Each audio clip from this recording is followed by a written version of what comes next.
अन्त्यतः काठमाडौँको सुकुम्बासी बस्ती थापाथलीको सुकुम्बासी बस्ती खाली भइसकेको छैन।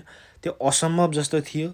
वर्षौँदेखि काठमाडौँको मेयर हुँदा बालेन्द्र शाह काठमाडौँको मेयर हुँदा समेत उनीहरूले धेरै प्रयास गरेका थिए, त्यो असफल भइरहेको थियो। अहिले ल हेर्नुहोस् कति सजिलै पुरै क्लियर भयो होइन, 2-3 दिनमै।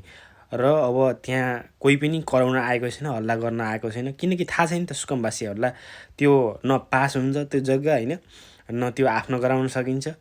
त्यो एउटा त्यो त्यो त्यत्तिकै त्यो आफ्नो ज्यानको शरीरको त्यो जोखिम थियो होइन।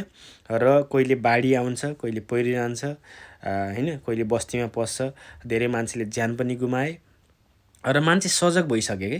अब बालनले व्यवस्थापन गर्छ भन्नेमा पनि उनीहरू सजग भए र अहिले कोही पनि वास्तविक सुकुम्बासीहरूलाई उनीहरूले बुझे र सरकारले पनि व्यवस्थापन गर्दैछ र उनीहरूलाई होटलमा राख्दैछ। अहिले 80वटा होटल बुकिङ गरिसकेको छ सरकारले र उनीहरूको स्क्रिनिङ छानबिन हुँदैछ।